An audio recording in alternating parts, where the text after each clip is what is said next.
All right, you're welcome back into it. It's still your Beyond the News station, RadioNow 95.3 FM Lagos. My name is Stephen Imediegu, and this is the Midday Brunch. This morning on the Midday Brunch, we're going to be speaking with a gentleman who understands agriculture, specifically poultry. He's Dr. Femi Kayode, the CEO of Farm Alert, and we're going to be talking to him about the issue of poultry and a recent report that says that the Poultry Association of Nigeria, the FCT chapter, reported a loss of 6 billion naira in the year 2023 alone. And 2023 is not yet over. So we're going to be finding out what led to this, as well as what issues are being faced in the poultry business, and perhaps if there are ways to mitigate these losses. Dr. Femi, good morning to you, and thank you for joining us on the Midday Brunch. Yes, good morning, Stephen. Good to be here with you talking about what is really very topical across the country right now. Right. So, Doctor, I'm going to jump right into it. I'm looking at a report that says that the Poultry Association of Nigeria, the FCT, lost some 6 billion naira. They named a number of factors, from the CBN cashless policy to fuel subsidy removal and various other factors. I wonder if this is a report that you can corroborate, or is this something to be disputed? I would think the 6 billion figure is actually a conservative one, because from my own understanding, we should be talking in tens of billions. Looking at the damage what has happened has caused, and how difficult it will be to revive the industry after this whole series of damage. So I think it's a conservative figure. The loss around the poultry industry this year is colossal. And really very heartbreaking. Right. So some of the factors that were listed or attributed that led to this loss, according to Honorable Musa Hakim, include the CBN's cashless policy, as well as foreign exchange fluctuations, the restrictions on maize and soybean imports, as well as a high cost of feed and the high rate of diseases as well. Now, as I understand it, you're also a veterinary doctor. Bird flu is one disease that we hear about a lot, and it's been costing bird farmers across the world, including Nigeria, a lot of heartache. What's the situation been like this year alone? All right, so as Honorable Hakim has said, fortunately I also know him because I deal with a lot of farmers around the Lagos also, and we've had a couple of things to do together early part of this year when there were egg loss. So there's a lot that interplays. So first of all, I want to say that it has not been this bad. It's my 15th year now as a veterinary doctor playing in the poultry sector, and I've not seen it this bad. Like, I could literally just advise people I know that it's not making sense anymore. Despite that's what puts money in my pocket, and I advise them to please shut down for the meantime. Because there's no way they can break even with the various things that is interplaying now with the poultry industry. There's really no way. So you talk about the cost of feed. When I was coming into the veterinary practice, a bag of feed is around 1,300, 1,200. The same bag of feed is around 10, 11, 12,000 now. Egg cannot multiply that. If you increase the cost of egg that much, people will stop buying. We now have the issue of glut. So it's pretty very difficult now. You talked about bird flu. We've had outbreaks of bird flu again this year. And farms have depopulated, farms have shut down. So you have high cost of feed, you have disease, you have bird flu, you have a poor infrastructure, you have very low farmer support from the government. You will close down. It's like the whole world is against you. It's difficult to survive. Yeah, you're right. As far as support from the government is concerned, I would assume that an industry that is as vital to the nation as agriculture, specifically poultry, would get some sort of support. Is it that there's nothing at all from the government? So we've been shouting on top of our voice. But I'm not sure, I've been privileged to have a few one-on-one sitting even with the minister and a few people in government. And I keep telling them, you don't understand the gravity of what's happening. And in fact, the poultry sector is the most organized among the livestock industry, the most organized and the most progressive. The poultry industry has become something that we should be proud of. If it collapses, the money we will lose compared to the money we will use in resurrecting the industry will pale. So it's better to save it now, and that's what we keep telling the government. The farmers are not asking for so much. If you as a government figure out how we can get cheaper maize, cheaper soybean, and reduce the cost of it, that single act will crash down whatever effect it is from disease, from poor infrastructure, from low support, to a point where people can bring in money and invest. You cannot invest in the poultry industry now. If you're feeding your birds when you're buying bag of feed 1,003 a few years ago, and now when you're buying a bag of feed at 11,000, so you are almost always at the edge. So I'm also using this as a new for whoever it is that is listening and you're close to a government. Tell them it's more than a state of emergency. It's a stage of collapse if nothing is done. Farmers are having a hard time, and we need to intervene as soon as we can. Okay, so in terms of intervention, what are we looking at? Like actionable steps that the government has to take? Because as you are saying this, I'm thinking about my chickens. I'm thinking about the fact that I like to eat eggs, and it's a necessary part of my diet. Yes. And I'm thinking about how much I paid for a half a crate of eggs fairly recently. I think some 2 weeks ago. I couldn't believe the price. I could afford it, but it was still shocking at the same time. So what actionable steps are we supposed to take to mitigate these losses and to prevent them from happening? Well, first of all, the borders was closed against May. So this is what I tell people and tell the government people. If you want to close borders against what it is that is building the industry, you have to build the local production. Right. We need to declare an emergency in terms of maize production and soybean, because those are the two biggest costs. The dollar is affecting the cost of import of these micro ingredients, but 70% of the cost of producing a seed is in the corn and the protein, soybean. Mm-hmm. So the government needs to have meetings, first of all, with the association, Poultry Association of Nigeria, and the big stakeholders. They are big people in this industry. And all model of money, if the government release probably around 10 to 20 billion to fund the production of maize and soybean in this country, and we have fertilizers. For God's sake, we should put one and two together. It's not difficult to solve. It's just somebody to get to President Tinubu, which I think somebody can do, and let him know these things are easy.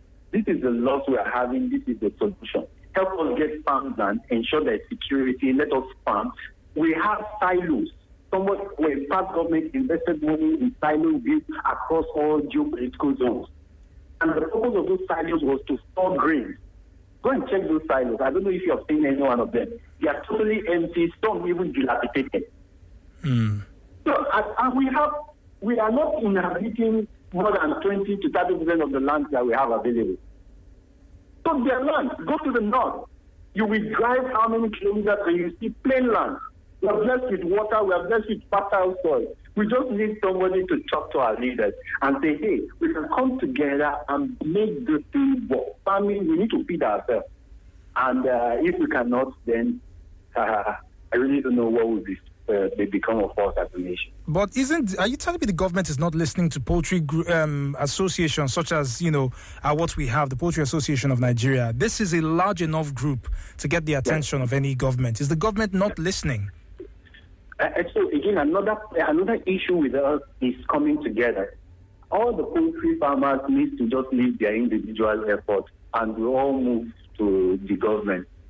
And probably, maybe people just think it's not as critical as oil.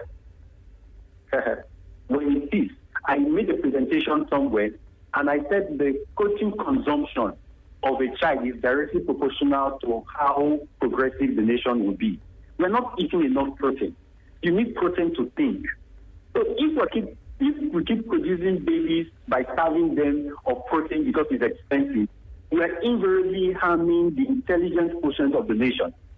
We might not see the effect now, but we will see it in 10, 20 years' time, where people will just be hoodlums because their brain cannot process simple things that need to move the nation forward. So it's for us to come together, and I'm appealing to every poultry person. We need to have a very strong coalition where we will ensure that the president, and he's a listening president from the few observations, hear what we have to say. The commissioners of agri, and it starts from commissioner of agri of every state. Let's assume that Lagos State goes to the commissioner of agri, who I know very well, Honorable Bisola. She understands the industry. She called Farmer at a particular point in time to help resolve the egg lot issue. And all the 36 commissioners meet of agri and said, we are going to go and see the president. There's a state of emergency. We need to keep politics aside. There's a state of emergency in the livestock industry, and there has to be an intervention. An intervention is not coming from the sky. It's easy if we are together and we can speak with one voice. Okay, so as far as diseases are concerned, and I want to come back to bird flu, particularly because the little knowledge that I have of it indicates that in some cases the spread is because of some hygiene practices that are not put into place. Is there anything that can be done outside of the government to deal with the losses or prevent the losses that we have reported in poultry so far? All right, Stephen, if you will permit me to digress a little bit and answer your question, right? Okay. There's something even more dangerous than bird flu that we're not paying attention to. A mentor of mine, grandson was sick, and I went to see the grandson in the hospital. And the doctor complained that they've used all manner of antibiotics. It hasn't worked. And they were at the verge of losing the child. The risk of antimicrobial is even way bigger. Drugs are not working in our human hospital. Why? Because we don't keep proper hygiene in poultry farms, so we overdose the birds because of fear of disease. And this fear of disease causes farmers to keep pumping antibiotics. These antibiotics we eating, I've done students in university, quite a handful of them, which have read some of their research. Okay. There's no egg that doesn't have antibiotic residue. Every egg you eat has small dose of antibiotics. It's making you resistant. Every chicken you eat has small dose of antibiotics. It's making you resistant. You will use antibiotics and it will not work. Farmers need to stop the madness of using antibiotics discriminately. We need to stop it. And how? And I will tell you the simple thing that kills bird flu, that cure antimicrobial resistance: hygiene, clean water. Does that seem very hard? No, it doesn't. Of course, but our habits are not making us keep to do this. What do you need to weigh off bird flu? Is that security? Ensure nobody comes into your farm indiscriminately. Ensure you have food bags, that people dip their legs in food bags to decontaminate everything that's coming in. Ensure you have change of clothing. Ensure your beds have clean water. Your water tanks, your pipes are constantly clean. And ensure that you don't go and visit another person's farm, thereby transferring what is in that farm into your farm or your farm into another person's farm. As simple as that. Farms closed down early part of this year because of the spread of bird flu, right, which is of concern. And the reason why it's even very concerning is that it's zoonotic. So it means that human beings can also pick the disease, depending on the form we are talking about. So the same thing with anthrax that is happening in cattle. What we need to preach, and I have been doing that, we're going to be running an awareness campaign next month across 10 communities. And what's the campaign? Clean Water, Safe Community. That's it. That's the title of the campaign. Clean Water, Safe Community. We want to ensure that farmers don't give birds dirty water that will make them fall sick, that will make them use antibiotics. And that very act of being mindful of what the birds take in on a day-to-day basis. Go to poultry farms and see the water they are giving their birds. Like, go and see this. Some will even have physics inside those water, and then they will decant the water, remove the physics, and pour back the water, for God's sake. They are life. Life is life. Human beings life. Just go and be giving your children water mixed with physics every day. and see the harm is going to cost them. So instead of pumping antibiotics, ensure that your water is clean, ensure your environment is clean, make sure people don't enter into your farming industry, and we can solve the issue of bird flu once and for all. Oh, well, thank you very much for that one. But let's come to the issue of policies. The government usually gets a lot of stick when things go wrong. So is it possible that we can suggest things the government can do right? And this time around, I'm talking because, market forces have been the reason why a lot of things have been left to run on their own. We're getting the cost of fuel at a certain price because market forces. And that's been the same thing with almost every other facet of our lives as Nigerians. Do you think it's a good idea for the government to invest in poultry farming? And I'm not talking just putting money in the hands of poultry farmers to say, oh, here is XYZ loan to do this and that. Are there policies that the government can create that will benefit poultry farmers? And what do those policies look like? Okay, so let me quickly shock you, Stephen. So I was part of, I did a short course in these are our National Institute of Strategic Studies and Policies and Strategic Studies. And one of the biggest shockers by attending that course is that we have policies, good policies, well thought out policies. Is the implementation part that is lacking. So the policies that we don't even need to suggest more.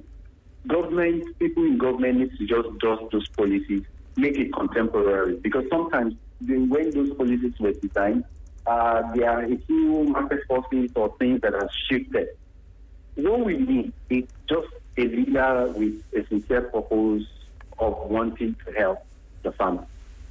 It will just if we implement 30% of the policies that we have currently, I think it's going to unturn the situation. So I'm not sure if I want to start suggesting. They are already there, and they are very fantastic. I've taken a look at a couple of them, and I knew they could work. But we just need a way to start implementing those policies. The policies on compensation is there when you depopulate your birds in case you have bird flu.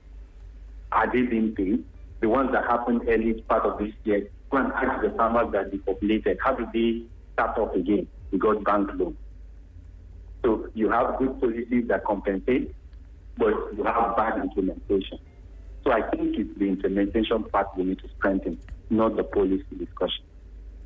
Dr. Femi, thank you very much for speaking to us today. You have not just answered our questions as regards the problems that are being faced in the poultry industry. You've also given us very vital information by letting us know that when it comes to policies and laws, we've covered the bases. But the problem that we see in almost every other sector is still rearing its head here, and that is implementation. Thank you for speaking to us today. Thank you, Stephen. All right, Lagos, Nigeria. That's the size of our conversation today on the Midday Brunch. But one thing that Dr. Femi said today still sticks in my head, and it's keenly tied into the call that I have been making for the last few weeks here on radio. Hygiene, hygiene, hygiene. We must pay greater attention to our hygiene as human beings because it affects the food we eat, and the food that we eat affects us as well. It's a symbiotic relationship. If there is water, clean, portable water accessible, we will have healthier societies, we'll have healthier farms and healthier businesses. It's time that we looked beyond what the government is doing and questioned what we are doing as far as hygiene is concerned. Because only when we come together and say, look, this is how we will treat hygiene in every case, that's the only time that we would be able to survive in a society that is clean and healthy. I ask you to join me in this fight today and every other day when we call you to action right here on your Beyond the News station. My name is Stephen Imediegu. Good morning.